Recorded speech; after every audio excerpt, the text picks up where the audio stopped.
flexible in that area, and they have walked away. And when a question came a couple of days ago to Nancy Pelosi about, hey, what about DACA? What if he put DACA on the table? She said two separate issues, because courts have pushed back on the president who pulled back DACA. Well, she doesn't want the wall because she says it's immoral. She did say it's immoral, but as you look at the news stories, you know, and it was a talking point running up to the election. You saw the caravans coming toward the nation, our country, and it's like, okay, what's going to stop those folks who many want asylum, many want to come in and work and whatnot? What's going to stop people at our southern border and have them essentially check in, sign the guest book? If you don't have a wall, what do you have? Well, there was a Gallup poll on migration, and they asked people around the world, how many of you are happy where you live? And take a look at the number on the left portion of the screen. 750 million people around the world want to move. The largest portion of them, 20-some%, want to move to the United States. Now, here's the thing. I don't blame them for wanting to come here. But can we really take 158 million more people? No. Theoretically. No. It's a promise. I actually liked reading these articles about this poll because it reminds us. You hear all the negative news. You know, we just had Pearl Harbor Day a few days ago. I think about my grandparents fighting in the war and loving this country, that great generation. And it reminds me that how wonderful our country is, because you hear the negative news. You hear people saying they want to move. Celebrities want to move to Canada because they don't like this administration. But this is a reminder of how great our country really is. The majority of them, 15% of people around the world want to move. They're not happy where they are, 15%. And the majority of them, 21% of them, want to move here to the United States. And our number, we're the only ones in double digits. 21% want to move to the U.S. 6% is Canada. That's right behind us. And 6% to Germany. Yeah, so they get the silver medal. France and Australia got 5%. I imagine in France it's shrinking just a little bit because of the Yellow Vest series of riots. And then following up 4% to the United Kingdom, they can't decide whether they're going to be part of the EU or not. And 1 out of 6 Americans say they, too, would consider leaving home for life elsewhere. Well, what's interesting is when you think about the composition of the folks who are in the caravans, they're largely Guatemalan and El Salvadoran and Honduran. And 52% of the people in El Salvador, 52% want to move to the United States. I mean, 47% want to move from Honduras. We are so blessed to live in this country. We are so fortunate to live in this great country. We are. We have to still keep it safe. And I'm so glad the celebrities decide to stay, right? Because I do not want to live in a country without celebrities.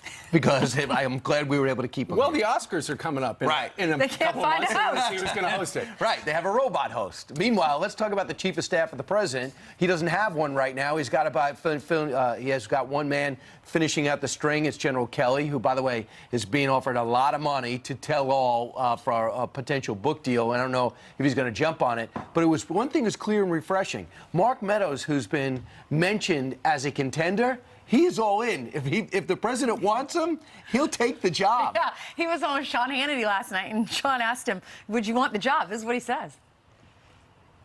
Don't answer a question before it's asked, but I can say this, that because it's an honor, certainly I'm favorably inclined to at least have a discussion with the president. It's been more reporting than anything, but at the same time, we just want to make sure that he has a good partner to make sure that the White House works well and works on behalf of the American people.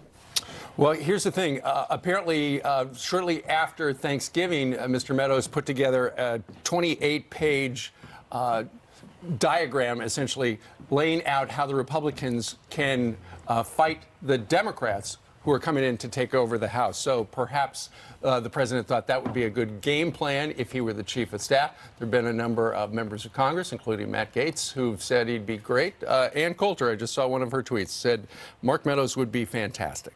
My thing is, Mark Meadows agrees with the president on just about everything, as the president's really hardened by the Freedom Caucus. But I think an effective chief of staff understands what moderates think and what liberals want, because he knows it's not all or nothing. In fact, the president's got less power starting the next year than he has now. And my question for Mark Meadows would be, okay, what are you going to do to get other people involved or along the way, or to cut deals, or to lead the president? So I know he can get the Freedom Caucus, but can he get moderates, and can he convince the other side to do anything? Well, he has to pick someone that he is going to partner well with. You know, everyone on the list, he might say, are wonderful individuals, and he likes them all. He's just got to pick out the one. Chemistry. Exactly. There has to be some chemistry. Right. And as you look at the last 2 years, you know that nobody has been more loyal to the president than Mark Meadows. Is he going to be the guy? Stay tuned. In the meantime, she's been on vacation, and she returns now on this Tuesday. Well, It's been a long time. Good morning. It's so festive in here. It's so happy. Good Did you to have a see nice you guys. vacation?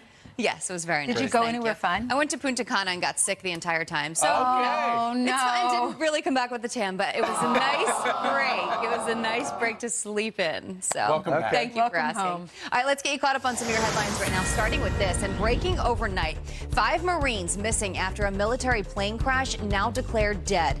The rescue search ending nearly a week after 2 American warplanes collided during a training exercise off the coast of Japan.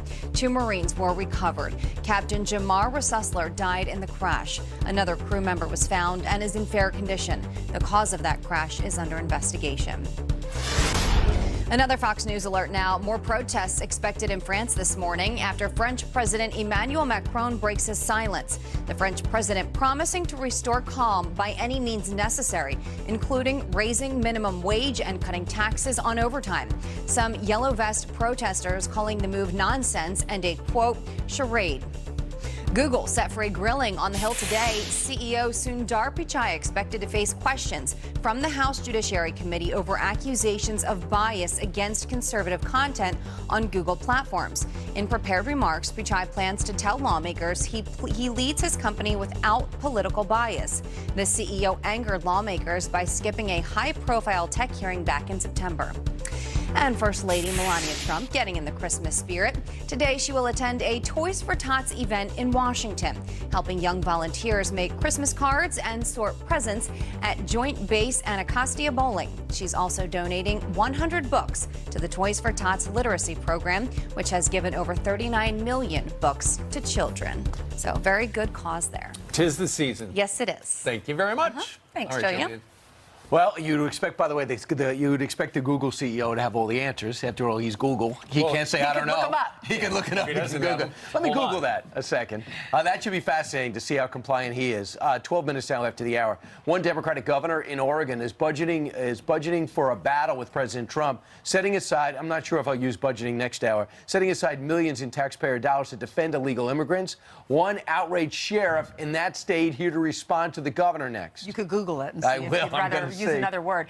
And you know how some kids hate cleaning up their bedrooms? Wait until you hear how one little girl tried to get out of doing just that.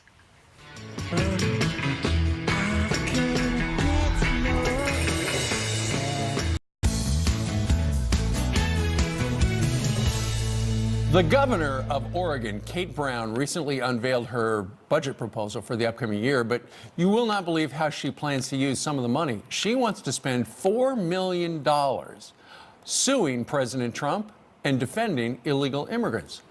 Some are wondering, couldn't Oregon's money be going to better uses? Joining us right now to weigh in is Morrow County, Oregon Sheriff Kenneth Matlock. Joins us from the Sheriff's Department out there. Sheriff, good morning to you. Good morning. What do you think about the fact that the governor out there says, you know, we're going to set aside $2 million to sue the Trump administration and $2 million to defend people who are in this country illegally? What do you think of that? Well, I think that her budget has not been fully disclosed yet. The legislature will be meeting and so forth. The thing that is difficult, the dollars are tight, and it seems like it's an awful lot of money that could be used for other projects in Oregon, especially on that side of the state, as it relates to the homeless population. We've got a great drug problem, mental health problems, and there's just a lot of things that those dollars could be used for that. Sure. Rather.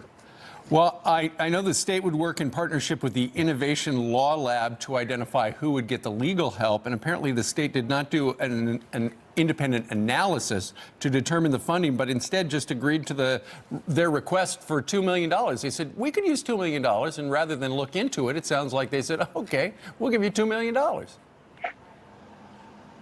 Well, I don't know the thoughts going into this. I know that the immigration issue continues to be a big deal in Oregon. We're about an evenly divided state as it relates to immigration. I think the idea that the Trump administration, looking back at Oregon Right. and partnerships in Oregon, because we've had partnerships with our federal partners for a long time. Our drug task forces have federal partners on it. Our major crime teams have federal partners on it. We work well together. We have for years and years. Right. And the laws that have been that she's implemented makes it more difficult in those partnerships, I think. The thing that's interesting is that we had a meeting with Jeff Sessions when he was out in Portland, Right. and we were talking about the money that Oregon wasn't getting at that time. This has been probably a year and a half or a year ago. And the sheriffs and the chiefs were meeting at the meeting, and I remember they asked him, we're kind of caught in the middle, the sheriffs and the chiefs.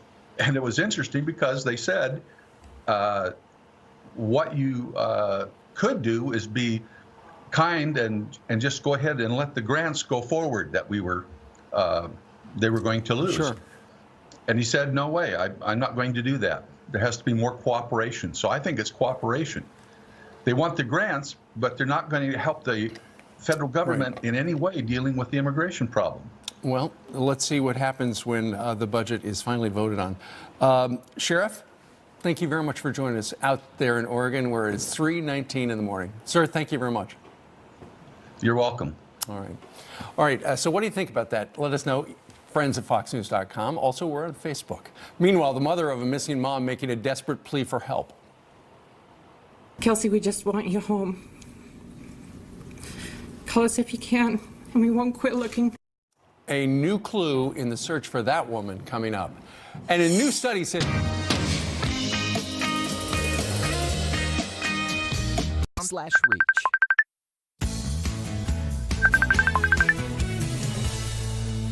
All right, some quick headlines now. Let's get started. Secretary of State Mike Pompeo slamming Russia for sending nuclear-capable bombers to Venezuela.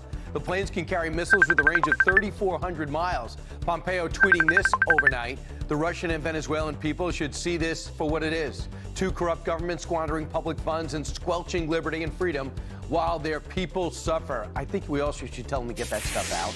And the White House announcing new sanctions against 3 of North Korea's top officials for human rights abuses and censorship. It's meant to send a message to following the death of American Otto Warmbier. The college student died after being released from North Korean custody. That happened last year. Here's Ainsley with an extremely important debate. Okay, thank you, Brian. New research is showing how screen time affects our children's brains. The first wave of data revealing that children exposed to screens for more than 2 hours a day had lower scores on thinking and on language tests. The children spending 7 hours daily on smartphones and tablets could be changing the structure of their brains. So what, if anything, can be done in this growing age of technology? Here to debate this is Tom Kirsting, psychotherapist and author of Disconnected, How to Reconnect Our Digitally Distracted Kids, and Liz Stern, author and CEO of DivaMoms.com. Thank you both for being with us. Thanks for having us. Well, so let's have a discussion on this, because this is one of the few studies that are out there, because screen time has become so big now. This was a study that was done actually 3 years ago, and it's saying that teenagers 8 to 12 years old spent 4 hours and basically 30 minutes a day on their phones or in front of a screen. Teenagers 13 to 18, 6 hours and 40 minutes. And this was 3 years ago. It's actually more than that. Common Sense Media came out with something in 2016 revealing that the average kid in that age group is spending about 9 hours a day. So now they're having lower scores. Yeah.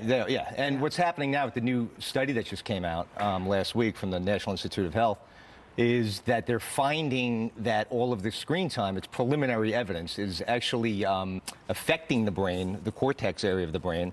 There's a thinning effect, which they're not saying whether it's good or bad, but I can tell you from my experience that it's not good. All right, so what do we do? Well, two things. The kids, first of all, they're teenagers, and the children's full frontal lobes aren't even fully developed yet. So let's just think about that. And as far as what should we do, we as parents need to get involved. Technology is here to stay, that we know, but we need to monitor it. We need to be on top of it. And it can't just be a free-for-all where you give your kid a phone or a tablet and say, okay, go, have fun with this. We need to really really be engaged in having these conversations with these kids, that this is the amount of time that you're going to have on it. Yeah. And she hits the nail on the head. All right, so we want to believe that our kids can have control over it. And I can tell you, as one of the experts in this field, that our kids cannot control We are the themselves parents. because of that. We executive are the function. parents. We are the parents. We have That's to be right. in control And we for need them. to be in control for them. Okay, so I was at a birthday party the other day, and the mom said we only let our kids in front of the screen to watch something on, a movie or whatever, or a show, when we're traveling, when we're in the car or on an airplane, or occasionally if it's just a prize, or Sure. maybe on the weekends, never during the week. What are the Yes. rules? Any Fine. suggestions? Fine. It's all about moderation. So if you're going to allow your kid on a long car ride to watch a movie, go for it. Where I also have think, too, if limitations you're in during a the week. car ride, that should be a time, I'm not going to say don't watch a movie, but have a conversation, listen to music, Right, play games. right. There are other things that we can do besides a kid just being glued. Believe it or not, the 5 or 10 minute car rides to school, and if you ever Yes. look when you're The driving. best. Well, they are, but most of the kids take the have yes. headphones in, and Yes. I see it every day. You're They're not saying the talking to best to their have a parents. conversation. That's the time that I have conversations with my boys in the car. I have an 11-year-old and a 15-year-old, and when I get to take them to and from school, once in a blue moon, but that's when we really have that conversation time. And you can laugh at this, but I think we can all relate to this. 56% of teenagers, this was done this year, Pew Research, 56% of teenagers said when they didn't have their cell phones with them, they felt one of these 3 emotions: loneliness, being upset, feeling anxious. At first, I laughed at that. I thought, what? And then I thought, you know what? When we don't have our cell phones, we feel the same way. Well, it's almost, that's where you see the addictive component. So it's sort of like a withdrawal, like somebody withdrawing from alcohol or some other drug. Yep. And I see this at my private counseling practice, stuff that pales in comparison to violence, holes in the wall, all kinds of stuff. But I also think, too, we need to lead by example, meaning that, I know that if I'm having dinner with the kids, I can't be on the phone. I need to put it away, and the kids Right. need to put it away. Right. So we as adults, too, we the need to be model. conscious of this. Have and we your need to kids ever said anything to you like, Mama, all stop the working? time, all the time. And you know what? They're right.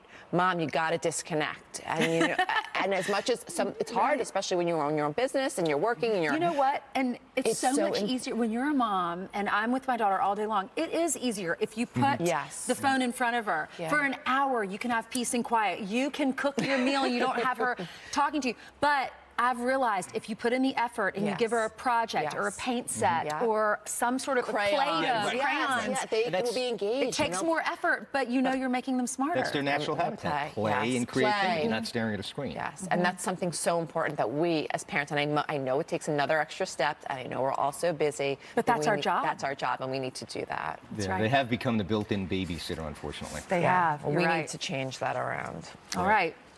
The new year is around the corner. We're going to be better parents. Thank you, Tom. Thank you, Liz, for Thank being you. with us. All right, the most famous Christian prayer in the world could be changed, the Lord's Prayer, all because Pope Francis says there is a mistake. It is a fascinating argument. You're going to want to stick around for that. Father John is here to weigh in on this coming up next. Plus, PC police going too far this Christmas. One condo complex making a move that takes the holiday cheer right out of that community. We're going to explain straight ahead. Oh, that's what Christmas means to me.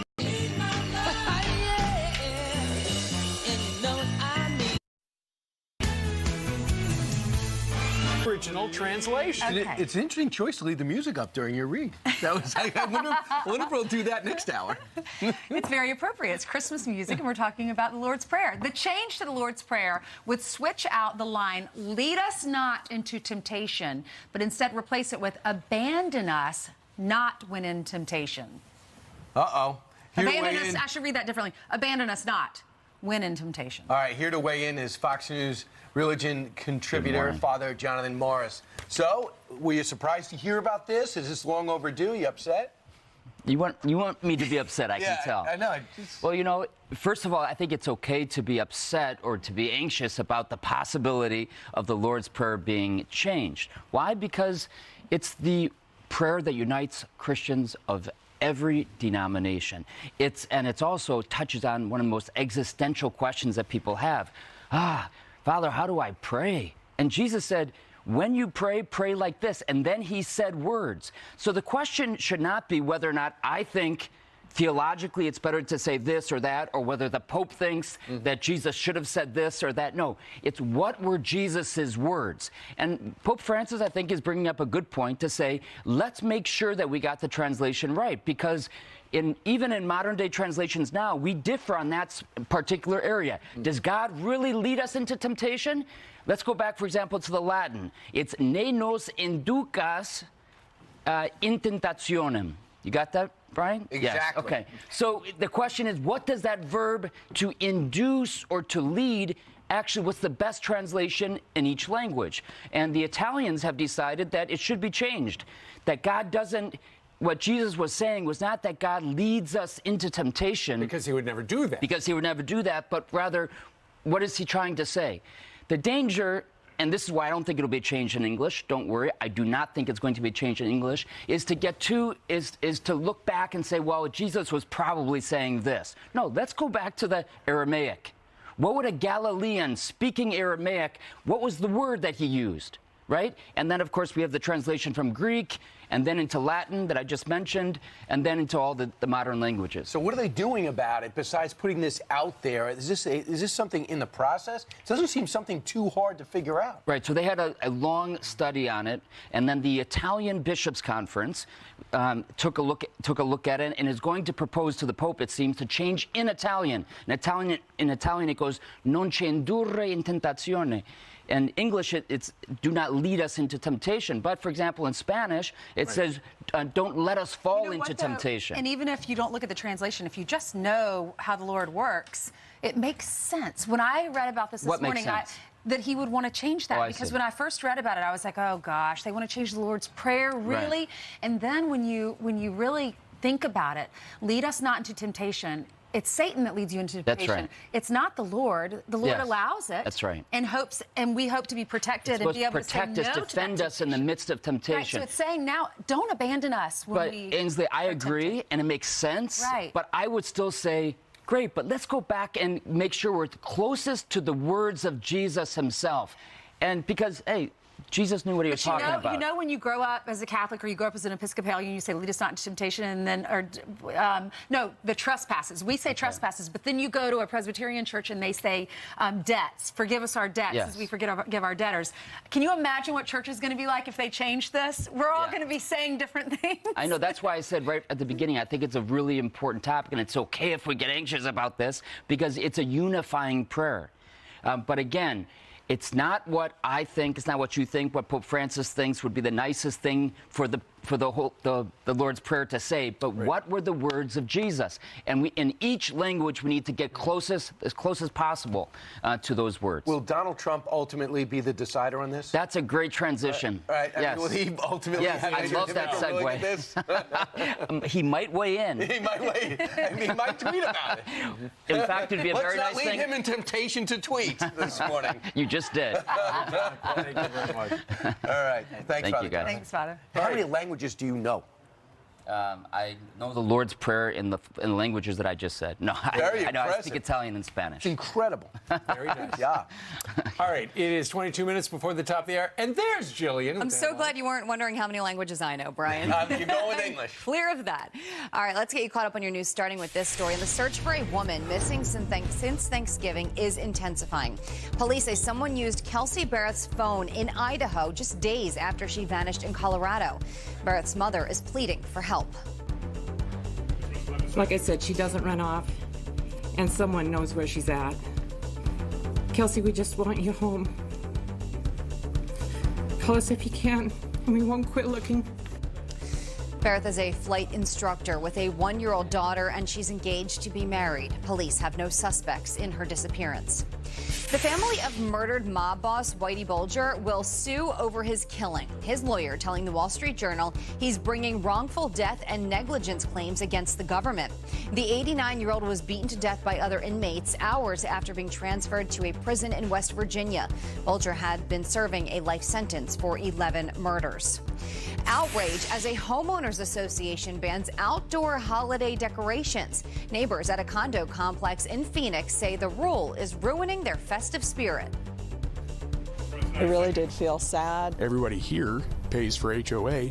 We should be able to put up what we want and decorate the property that we own. It's ridiculous. It's ridiculous. Oh man, well, there's a $100 fine if you break the rules. The HOA says they need the rules so decorations don't interfere with a maintenance project. A little girl calls 911 when her parents tell her to clean her room. Officers rushing to a home in Canada expecting an emergency, but instead they find a 9-year-old having a meltdown. Police now reminding parents to teach their children that 911 should only be used in real emergencies. And sadly, yes, we all have to clean our rooms from time to time. And you don't I need to still call hate the it. dispatcher for No, that. yes. Holy cow. All right, thank you very much, Jillian. Meanwhile, Janice Dean never has to be told to clean her room. I used to. Actually, no, my husband does tell me to make the bed sometimes. But you know what? We've got friends out here at 6:30 in the morning. Thank you for coming. What are your names? Where are you from? Bill from New Orleans. Diane from New Orleans. You're together? Very nice. And Jason from Macon, Georgia. Okay. Dan and Penny Milhorn from Ohio. Very nice. Thank you for hanging out with me. Hang out for me for just a second. We're going to do this weather hit right now, and we have cold temperatures here in New York, but thankfully it's kind of a nice morning. We do have the potential for a little ice across North Carolina because the temperatures are cold, and the remnants of that storm are going to freeze, unfortunately, on the highways and byways, so just make sure you are alert because we have winter weather advisories. And speaking of which, there's our next storm system across the Northwest, bringing heavy rain and mountain snow. This is the energy that's going to make up a big system Thursday, Friday, and Saturday across portions of the South and eventually in towards the East Coast. So there are your highs on Wednesday, still 40. Okay, you want to say hi to anybody home real quick? Oh, my sons, Brennan. Ronnie and Corey and Brennan. Excellent. You? Tracy, Nowell, and Lyndon Carden. Very nice. Mom. Hi, Mom. All friends back home at work. I love it. And say hi to Steve, Ainsley, and Brian inside the studios. Hi, our friends. They are nice people. They are. And they're fired up. listen, if they're up early, they should get credit. Being able to say I hello love to there are people. always so many Southerners that come up during Christmas season. Yeah, they want to be cold. And in this case, they're getting hit with the snow. But meanwhile, I'll go to tea so I don't get yelled at again. All right, 18 minutes before the top of the hour on this Tuesday. Coming up, former Deputy National Security Advisor for President Trump, Michael Anton's going to be joining us. Also, David Bossie. Could he be the next chief of staff for the president? And Franklin Graham, all here live. And the Supreme Court staying away from a fight over funding Planned Parenthood. And Justice Brett Kavanaugh cast the deciding vote on that case. Going into I'll run the wheel.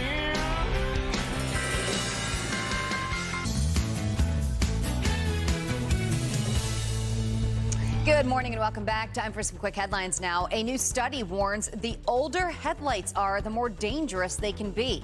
AAA finding the average car generates just 20% of light after 11 years on the road.